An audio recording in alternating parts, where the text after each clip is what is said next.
Hello అండి, welcome back to our channel 6 of wands. ఈరోజు వీడియోలో మీ పర్సన్ మిమ్మల్ని చాలా మిస్ అవుతున్నారు, మీ దగ్గరికి తిరిగి రావాలనుకుంటున్నారు. ఈ టాపిక్ మీద వీడియో చేద్దాం. సో ఇది మ్యారేజ్ అయిన వాళ్ళకి కాని వాళ్ళకి అందరికీ కూడా వర్తిస్తుంది. మీ పర్సన్ అంటే సో మీ పర్సన్ అంటే వీడియో చూసేది మేల్ అయితే ఫీమేల్ మీ పర్సన్ అవుతారు, వీడియో చూసేది ఫీమేల్ అయితే మేల్ మీ పర్సన్ అవుతారు. సో ఇంకా పర్సనల్ రీడింగ్స్ ఎవరికన్నా కావాలనుకుంటే ఆ రీడింగ్స్ అన్నీ కూడా ఛార్జబుల్ అండి. రెమెడీస్ కానీ, రీడింగ్స్ కానీ, క్రిస్టల్స్ కానీ ఇవన్నీ కూడా ఛార్జబుల్. నా డిస్క్రిప్షన్లో నా వాట్సాప్ నంబర్ ఉంటుంది, ఎవరికైనా కావాలనుకుంటే నన్ను కాంటాక్ట్ చేయండి, మెసేజ్ చేయండి వాట్సాప్లో. స్క్రీన్ పైన కూడా నా నెంబర్ డిస్ప్లే అవుతుంది. మీరు ఏ విషయమైనా కనుక్కోవాలన్నా ఎస్ నో ఆన్సర్స్ కూడా ఛార్జబులే. సో ఇవన్నీ కూడా డిస్క్రిప్షన్ బాక్స్లో ఉంటాయి, అవన్నీ చెక్ చేసుకోండి. రీసెంట్ పాస్ట్లో ఏం జరిగింది అనేది చూద్దాం, ప్రజెంట్ ఏం జరుగుతుంది అనేది చూద్దాం. మీ రీసెంట్ పాస్ట్లో మీరు వెరీ హై రొమాంటిక్ ఎనర్జీస్తో కనెక్ట్ అయి ఉన్నారు మీ పార్ట్నర్తో. But all of a sudden ఏం జరిగిందంటే మీరు నో కాంటాక్ట్ సిచ్యుయేషన్లోకి నెట్టబడ్డారు.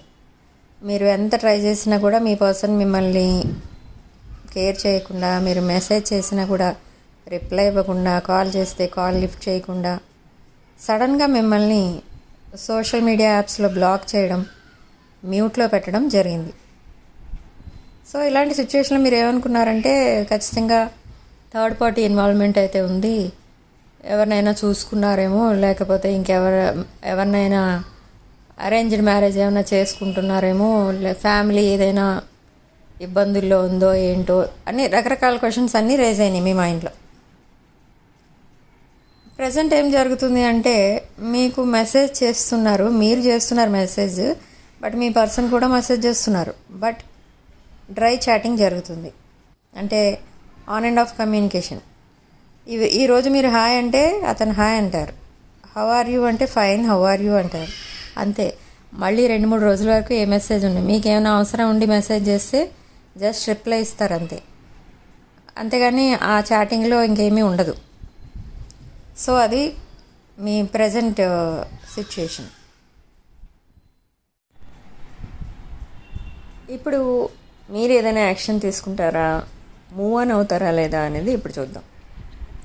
మూవ్ ఆన్ అవుతారా లేదా అనేది చూస్తే మీరు మూవ్ ఆన్ అవుదాం అని అనుకొని చాలా ట్రై చేస్తున్నారు, బట్ అవ్వలేకపోతున్నారు. స్పిరిచువల్ వేలో వెళ్తున్నారు మీరు, అంటే స్పిరిచువల్గా థింక్ చేస్తున్నారు, మేనిఫెస్ట్ చేస్తున్నారు. మీరు మీ పర్సన్ త్వరగా మిమ్మల్ని రావాలని, మిమ్మల్ని కలవాలని, మళ్ళీ కమ్యూనికేషన్ బాగుండాలి అని మీరు మేనిఫెస్ట్ చేసుకుంటున్నారు. రోజు దేవుడిని కూడా అడుగుతున్నారు. మీ వర్క్ మీద కూడా మీరు కాన్సన్ట్రేట్ చేస్తున్నారు, బాగానే సక్సెస్ అవుతారు మీరు ఏ బిజినెస్ స్టార్ట్ చేసినా ఈ టైంలో. సో కాన్సన్ట్రేట్ చేయండి.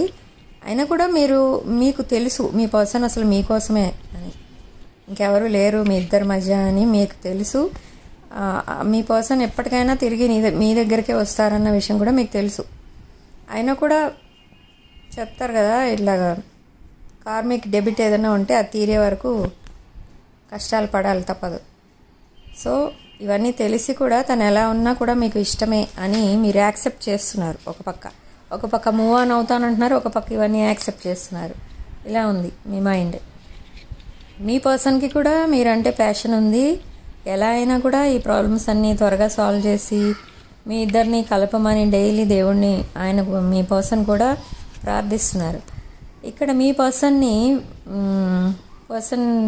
బ్రాన్ అండ్ బ్రాటప్ ఎట్లా ఉందంటే, పర్వరిష్ ఎలా ఉంది అంటే వాళ్ళ పేరెంట్స్ చాలా డిసిప్లిన్డ్గా పెంచారండి మీ పర్సన్ని. సో సంస్కారం ఎక్కువ. ప్రజెంట్ జనరేషన్తో కంపేర్ చేసి చూస్తే మీ పర్సన్ చాలా వెల్ డిసిప్లిన్ పర్సన్ అనమాట. సో చాలా ఒబీడియంట్గా ఉంటారు. సో మీ పర్సన్ తన ఫీలింగ్స్ని ఎక్స్ప్రెస్ చేయరు అందరిలాగా. అందరూ ప్రజెంట్ ఇప్పుడు ఆ ఏజ్లో ఉన్న వాళ్ళు ఎలా ఉంటారంటే, పొద్దున్న లేచినప్పటి నుంచి మెసేజ్లు I love you, I want you అలాంటివే కనబడుతూ ఉంటాయి. కానీ మీ పర్సన్ అలా మెసేజెస్ చేయరు, అలాంటి మీతో మాట్లాడినప్పుడు కూడా అలాంటి మాటలు ఎప్పుడు మాట్లాడరు. ఫీలింగ్స్ని ఎక్స్ప్రెస్ చేయరు, చాలా డిగ్నిఫైడ్గా ఉంటారు. బట్ మనసులో ప్రేమ ఉంటుంది మీ మీద, కానీ ఇలాంటి బిహేవియర్ ఉండదు, డిగ్నిటీ ఎక్కువ అన్నమాట. సో ఖచ్చితంగా మీ పర్సన్ మిమ్మల్ని కలుస్తారు. రీయూనియన్ అయితే నియర్ ఫ్యూచర్లోనే ఉంది. మీరు ఏమాత్రం టెన్షన్ పడక్కర్లేదు. ఎందుకంటే కొన్ని ప్రాబ్లమ్స్ వల్ల, వాళ్ళ ఫ్యామిలీ ప్రాబ్లమ్స్ వల్లనో, ఫైనాన్షియల్గా స్టెబిలిటీ లేదు అనో, ఇంకేదో ఒక మంచి రీజన్ కోసమే మిమ్మల్ని కలవట్లేదు. కాకపోతే ఇంకంతకంటే వేరే బ్యాడ్ రీజన్, నెగిటివ్ రీజన్స్ ఏమీ లేవు మీ పర్సన్కి. ఇప్పుడు మీ ఫీలింగ్స్ ఏంటో చూద్దాం. మీరు ఏమనుకుంటున్నారంటే, అసలు ఈ రిలేషన్లో నుండి నేను ఎందుకు బయటకు రాలేకపోతున్నాను, ఎందుకు ఓవర్గా ఇన్వెస్ట్ చేస్తున్నాను ఈ రిలేషన్ పైన, ఏం కావాలి నాకు ఈ రిలేషన్లో, నా మీద ప్రేమ ఉంటే తనే ముందు మెసేజ్ చేయాలి, నేను ఎందుకు మెసేజ్ చేయాలి, నేను ఎందుకు కాల్స్ చేయాలి అని అనుకుంటున్నారు మీరు. బట్ ఇది జరుగుతుంది ఏంటంటే, తనకి ఈ పెయిన్ బాగా ఎక్కువ పీక్ స్టేజ్కి వెళ్ళిపోద్ది అనమాట. ఏంటంటే అసలు మిమ్మల్ని ఎందుకు దూరం పెట్టాల్సిన అవసరం వచ్చింది తనకి, ఏవో అక్కర్లేని విషయాలు మీ ఇద్దరి మధ్య తీసుకొచ్చి మిమ్మల్ని దూరం పెట్టాల్సిన అవసరం ఏముంది అని ఒక ఫైన్ డే వస్తుందన్నమాట మీ పర్సన్ మైండ్లోకి వచ్చి, ఇంకా ఆ రోజు నుంచి మీతో మామూలుగా ఉంటారు. మళ్ళీ ఎప్పుడు మామూలుగా కమ్యూనికేషన్ ఉంటుంది మీ మధ్య. సో ఆ మూమెంట్ నియర్ ఫ్యూచర్లోనే ఉంది, మీరు ఏమాత్రం టెన్షన్ పడక్కర్లేదు. అది ఎలా ఉంటుందంటే, ఇంకా మిమ్మల్ని వదిలి ఉండలేని స్టేజ్కి వచ్చేస్తారు ఆయన.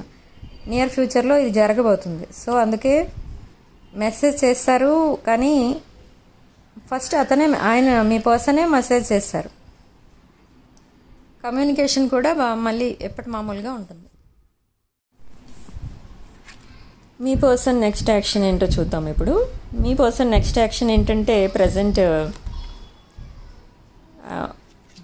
మీ పర్సన్ మైండ్లో ఏముందంటే, ఎలా అయినా ఈ ప్రాబ్లమ్స్ అన్నీ సాల్వ్ చేసుకుని మిమ్మల్ని మీట్ అవ్వాలి, మీకు మెసేజ్ చేయాలి, మీ లైఫ్లో ఏం జరుగుతుందో ప్రజెంట్ తెలుసుకోవాలి అన్న థాట్స్లో ఉన్నారు ఆయన.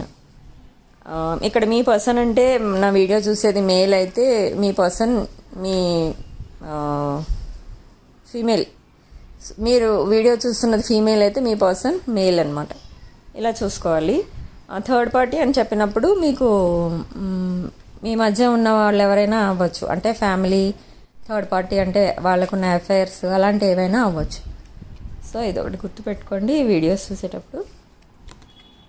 సో మీ పర్సన్ నెక్స్ట్ యాక్షన్ ఏంటంటే, ప్రజెంట్ ఇదనమాట. ఎప్పటికైనా త్వరగా ఈ ప్రాబ్లమ్ సాల్వ్ అయిపోతే బాగుండు, మెసేజ్ చేయాలి, కమ్యూనికేట్ చేయాలి, అన్ని విషయాలు చెప్పాలి, ఇంత గ్యాప్ రావడం కూడా మంచిది కాదు, మీ లైఫ్లో ఏం జరుగుతుందో తెలుసుకోవాలి, మీ పరిస్థితి ఏంటి, మీకేం ప్రాబ్లమ్స్ ఉన్నాయి, మీ హెల్త్ ఎలా ఉంది, ఇవన్నీ తెలుసుకోవాలని మీ పర్సన్కి కూడా ఉందన్నమాట. సో మీ పర్సన్ నెక్స్ట్ యాక్షన్ ఏదో ఒక మంచి రోజు చూసి మెసేజ్ చేస్తారు మీకు, తప్పకుండా బీ రెడీ అనమాట. సో మీరు మీ సైడ్ నుండి యాక్షన్ తీసుకుంటారంటే, మీ సైడ్ నుంచి అప్పుడు యాక్షన్ తీసుకుంటారు. ఎలా అంటే, ఇద్దరూ స్టబాన్ కాబట్టి, మీరు తను మెసేజ్ చేశాక మీరు మెసేజ్ చేద్దామని మీరు ఊరుకున్నారు కాబట్టి ఆ మెసేజ్ కోసం మీరు వెయిట్ చేస్తున్నారు. సో మెసేజ్ రాగానే మీరు కూడా ఖచ్చితంగా రిప్లై ఇస్తారు. చూసారా, ఇప్పుడు మీరు కూడా మీ సైడ్ నుంచి యాక్షన్ తీసుకుంటారు. కాకపోతే ఒకరికొకరు మీరు వెయిట్ చేస్తున్నారనమాట. ఇద్దరు స్టబాన్ అయి ఉంటారు. అంటే ఇక్కడ మీది మేషరాశి, లిబ్రా, మేషరాశి, సింహరాశి, ఈ ఎనర్జీస్లోకి వచ్చారు మీరు. కాబట్టి ఇంత స్టబాన్ ఉంటారు ఇద్దరు.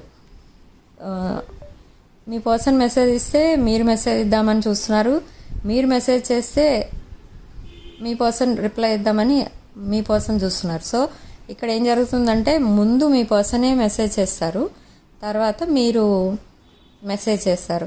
చాలామందికి ఈ నెలలో మీ బర్త్డేస్ ఉన్నాయి, ఇక్కడ నాకు ఈ ఎనర్జీస్లో కనిపిస్తుంది. చాలామంది మీ పర్సన్స్కి ఏప్రిల్లో బర్త్డేస్ ఉన్నాయి. సో మేబీ బర్త్డే రోజు విషెస్ పంపొచ్చు, ఎదర్ యువర్ పర్సన్ ఆర్ మీరు. సో అదొకటి ఉంది ఇక్కడ.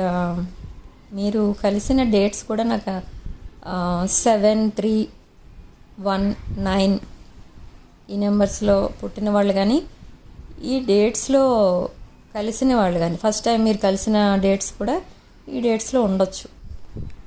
అవి కూడా నాకు ఇక్కడ తెలుస్తున్నాయి. సో ఇన్ కేస్ విషెస్ చెప్తే మీరు కూడా విష్ చేయడానికి ట్రై చేయండి, ఇగ్నోర్ చేయొద్దు మెసేజెస్ని. ఇప్పుడు నియర్ ఫ్యూచర్లో అసలు ఏమైనా చేంజెస్ ఉంటాయో చూద్దాం. నియర్ ఫ్యూచర్లో అప్గ్రేడ్ ఏంటో చూద్దాం. అంటే ఇక్కడ మీ పర్సన్ ఎలా అంటే మీరు మీ పర్సన్ని బాగా ప్యాంపరింగ్ చేసేవారు, అంటే ఒక మదర్లీ లవ్ చూపించారు మీ పర్సన్ పైన, ఫీమేల్ అవనివ్వండి మేల్ అవనివ్వండి. ఇప్పుడు అది నచ్చిందనమాట మీ పర్సన్కి. ఇంకా తనకి ఏం అవసరమైనా మీరే చూసుకునేవారు, ఏం కావాలన్నా మీరే ఇచ్చేవారు. అలాగా మీ కేరింగ్ అతనికి నచ్చింది. సో ఇప్పుడు కూడా దానికోసమే ఆయన ఎక్స్పెక్ట్ చేస్తున్నారు, మీ పర్సన్ ఎక్స్పెక్ట్ చేస్తున్నారనమాట. అంటే ఫస్ట్ మీరే మెసేజ్ చేస్తే బాగుండు, మళ్ళీ నన్ను ఎప్పుడులాగా పాత రోజుల్లో ఎలా చూసుకునేవారో అలాగే చూసుకుంటే బాగుండు, ఇంకా మీరు చూసుకున్నంతగా మీరు ఇచ్చినంత ప్రేమ ఇంకా మీ పర్సన్కి ఇంకెక్కడ దొరకలేదన్నమాట. ఇంట్లో కూడా దొరకట్లేదు. ఇంట్లో కూడా మీ పర్సన్ని ఒంటరిగా చేసేసారనమాట. ఎవరి సపోర్ట్ లేదు. కనీసం తిన్నావా ఉన్నావా హెల్త్ ఎలా ఉంది అలా అడిగేవాళ్ళు కూడా లేరు మీ పర్సన్కి. సో నియర్ ఫ్యూచర్లో మీ పర్సన్ ఆలోచన ఏంటంటే మ్యారేజ్ అంటే చేసుకుంటే మిమ్మల్ని చేసుకోవాలి, లేకపోతే వదిలేయాలి, ఇంకా అసలు సింగిల్గానే ఉండిపోవాలి ఇన్ కేస్ మీరు ఒప్పుకోకపోతే, అలా అని అనుకుంటున్నారు ప్రజెంట్. ఇది నియర్ ఫ్యూచర్లో ఇది కూడా జరుగుతుంది. మీకు తప్పకుండా ప్రపోజ్ చేస్తారు మీ పర్సన్.